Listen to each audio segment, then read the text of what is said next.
The weird thing about the Hollywood strike is it's kind of a left wing thing. Like the left wing is more concerned about it. The right wing just doesn't care as much. I mean, the right wing watches the Hollywood, whatever's coming out of Hollywood, but they're not as deeply invested in it. So whenever I'm in those Twitter arguments about the strike, I go, yeah, why don't you just boycott all Hollywood?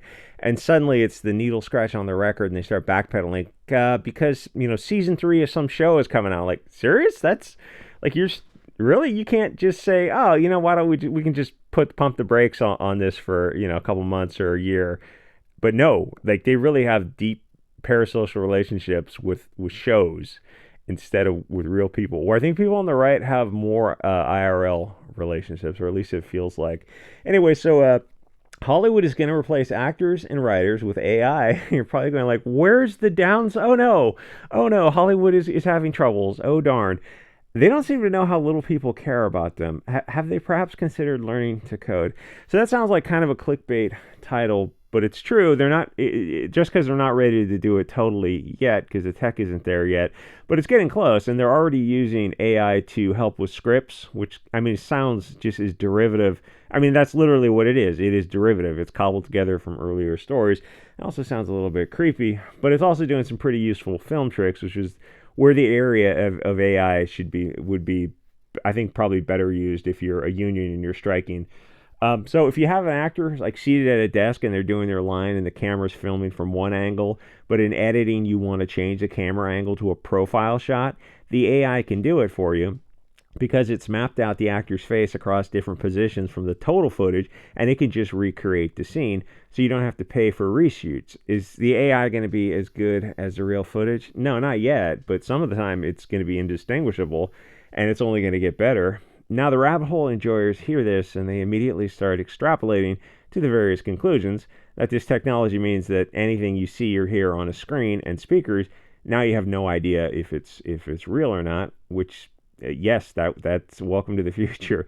South Park predicted this years ago, where Cartman dresses up like a robot, the Awesemo, and is forced to write scripts for Hollywood that rely heavily on Adam Sandler and that chick he used for movies, the chick who's in Charlie's Angels. Then Weinstein has his way with the robot, so that was accurate also, because there's nothing they won't try to abuse. And it sort of makes you wonder about the simulation theory of existence. Imagine that everything you don't perceive in person might be a creation of the AI. Is the nightly news, Rachel Maddow or Tucker Carlson or the president, is any of that actually real? Or the YouTubers you listen to, or the bikini Twitch thought in hot tubs? Because with sufficiently advanced computers, literally every video you watch from past a certain date can be from the imagination of a computer. People would have to start looking for a Blade Runner. It kind of makes you wonder how much of the social media is real. Because if you read enough Twitter, pretty often you'll cruise across somebody's account and you'll get the vibe that something is wrong with that person's interactions. And maybe they're not a person at all. It'd be funny to think that even those live streams where people are filming at Comic Cons and everything seems so real and chaotic. But imagine if you wanted to turn this into a horror story where someone is watching streams and every so often he thinks he sees a glitch. Like for a split second, there's too many fingers on a hand, or the lizard eyes. But by the time he back scrolls, the AI has fixed it in those few microseconds. It starts to dawn on him that there might be a lot of fake footage out there. He can be texting a friend or even talking on the phone and kind of start to wonder what is real or not. And computers aren't to that level of technology yet, but eventually they will be. The next PewDiePie, or what's that girl, Amaranth, in a hot tub, that could all be an illusion. I mean, they already have AI influencers now that have a surprising amount of people following them for something that's it's just an artifact. It's a little bit of a black pill for that crowd. Anyway, so the actors and writers are right to be concerned, because the cost savings of not paying for background characters or for the secondary characters, or even if the primary characters, if you have enough raw footage of their body movements, their facial expressions, and their voice prints, all you'd need to do would be to film a few takes of a scene to get variations sufficient for the computer. And then you wouldn't need to keep doing a scene over again, which is very expensive to get the scenes perfect. Because if the computer had enough raw data, it could fix the scenes for you without actual reshoots. the film time and expenses would be cut massively, which is good for Hollywood because they have a lot more films lately that have been losing money because well they're making films that people aren't paying for because the stuff they're putting out there is horrible. As someone points out, AI could easily replace the writers because that's how formulaic the shows are. Black scientist, gay character, evil blonde Chad, and POC voice of moral authority, and the 120-pound woman who karate chops her way through a bunch of evil blonde men. There was a scene, I don't know, in one of the Avengers movies where Scarlett Johansson is doing that. And she's like, she has a male sidekick, and he's just completely ineffectual and total soy boy. And she's just going through these male athlete security guards. Like, I mean, it's just absolutely insane. Anyway, or they'll do this thing where they rewrite history with the woman king or the black female Viking queen. Yeah, I think AI could write those stories just as well as the human soy boys and the cat ladies who are teamed up doing them now. I mean, you saw She-Hulk when they broke the fourth wall, and that in itself was a CGI character who goes to the writer's room and shows you the actual people working on the show. And that, I mean, that pretty much, they look exactly like you'd expect them to look. Just, and I imagine that just the most evil, passive aggressive, annoying people on earth, where if you disagree with the narrative in one slight little bit, suddenly you're canceled. And the thing is, it's not that political correctness is forcing Hollywood down this path. They're driving this. They're all on board this kind of stuff. The market forces are telling them that woke doesn't sell. They don't care. Artificial intelligence is the perfect opportunity for them because the woke agenda is selling less. So if they can cut costs by replacing humans with, really solid computer programs, they can keep pushing their Bolshevik agenda until they go bankrupt, which they're very much willing to do.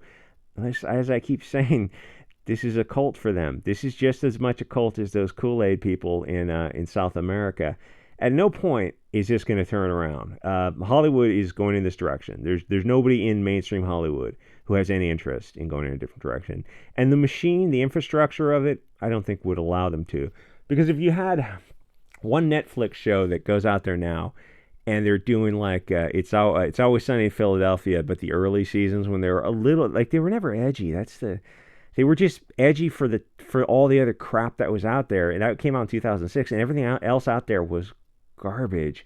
I mean, unwatchable garbage. Like I would look down on people who are watching TV, pretty much at all.